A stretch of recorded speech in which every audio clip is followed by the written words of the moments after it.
नमस्कार, मी सचिन गमाने आपलं स्वागत करतो मेट्रो नाईट या बुलेटिनमध्ये। बुलेटिनची सुरुवात करूयात महत्त्वाच्या बातमीनं। मुख्यमंत्री एकनाथ शिंदे आणि केंद्रीय गृहमंत्री अमित शाह यांच्यामध्ये बैठक सुरू आहे। सह्याद्री अतिथीगृहावर सध्या अमित शाह आणि शिंदेंमध्ये बैठक सुरू असल्याची माहिती मिळते आहे। उपमुख्यमंत्री अजित पवार आणि देवेंद्र फडणवीस यांनी अमित शहांची भेट घेऊन जे आहेत ते इथून निघाल्याची माहिती मिळते। शिवसेना शहांकडे लोकसभेच्या 18 जागांचा प्रस्ताव ठेवणार असल्याची देखील माहिती मिळते। तर 13 जागांवरती तिढा जो आहे तो महायुतीचा कायम आहे आणि त्या जागांसंदर्भात चर्चा होण्याची माहिती मिळते। शिंदेंकडून 18 जागांचा प्रस्ताव जो आहे तो ठेवण्यात आलेला आहे। महायुतीत 13 जागांवर कुठे तिढा आहे ते आपण पाहतो आहोत। उत्तर पश्चिम मुंबई, रत्नागिरी, सिंधुदुर्ग, रायगड, शिरूर अशा या 4 जागा आहेत। त्यानंतर मावळ, नाशिक, रामटेक या एकूण आता 7 जागा झाल्या आहेत। तर पालघर, ठाणे, छत्रपती संभाजीनगर या जागांवर देखील तिढा आहे। तर धाराशिव, परभणी, यवतमाळ या 13 जागांवर एकूण महायुतीमध्ये तिढा आहे तो आज सुटण्याची शक्यता व्यक्त केली जाते।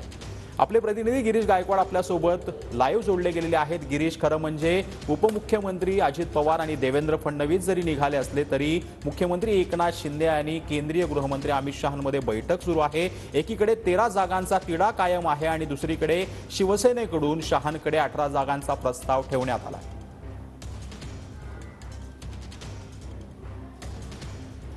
तर शिवसेनेकडून 18 जागांचा प्रस्ताव ठेवण्यात आलेला आहे आणि या 18 जागांवर शिवसेना आपली ताकद दाखवून त्या ठिकाणी लोकसभेत उमेदवार पाठवू शकता असा विश्वास सुद्धा मुख्यमंत्री एकनाथ शिंदे यांनी व्यक्त केल्याची माहिती आहे। मुख्यमंत्री एकनाथ शिंदे आणि अमित शाह यांच्यामध्ये सध्या ही बैठक सुरू असल्याचं बोललं जाते। त्यामुळे 13 जागांचा जो फेरा आहे तो अमित शाह कशा पद्धतीने मिटवणार आहे हे पाहणं अत्यंत महत्त्वाचं ठरणार आहे। सगळ्यात महत्त्वाचं म्हणजे अवघ्या काही वेळापूर्वी या तिन्ही नेत्यांमध्ये एक औपचारिक बैठक सुद्धा झालेली आहे आणि यानंतर महाराष्ट्राचे दोन्ही उपमुख्यमंत्री देवेंद्र फडणवीस आणि अजितदादा पवार हे दोघेही आपल्या निवासस्थानी, शासकीय निवासस्थानी निघून गेल्याची माहिती आहे आणि आता महाराष्ट्राचे मुख्यमंत्री एकनाथ शिंदे आणि गृहमंत्री अमित शाह या दोघांची सह्याद्री अतिथीगृहामध्ये बैठक सुरू असल्याची माहिती आहे आणि आज रात्री हा तिढा सुटेल असं सुद्धा बोललं जातं आहे। उद्या सकाळी पुन्हा एकदा या तिन्ही नेत्यांची ब्रेकफास्टवर चर्चा होणार आहे आणि यानंतर महायुतीच्या जागा वाटपाचा जो तिढा आहे तो सुटेल। काही जागा असतील तर त्यावर देखील चर्चा केली जाईल अशी सुद्धा माहिती मिळते। त्यासोबतच महाराष्ट्रातली नेमकं वातावरण काय, महाराष्ट्रातलं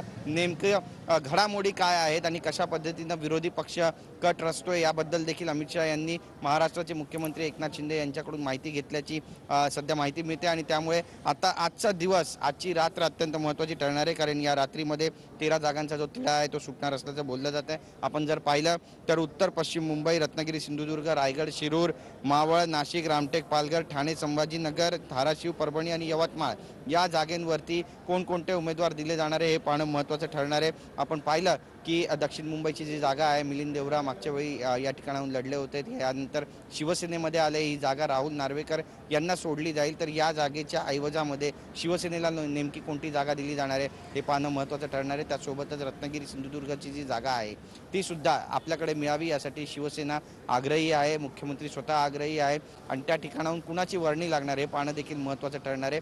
आणि 2 ते 3 जागा अशा सुद्धा आहे ज्या ठिकाणी अदलाबदली होण्याची सुद्धा शक्यता नाकारता येत नाहीये आणि त्यामुळे कमळ चिन्हावरती शिवसेनेचे जे उमेदवार आहेत ते लढणार आहे का हे पाहणं सुद्धा महत्त्वाचं ठरणार आहे। यावरही चर्चा सुरू झालेली आहे। धन्यवाद या संपूर्ण सविस्तर माहितीसाठी।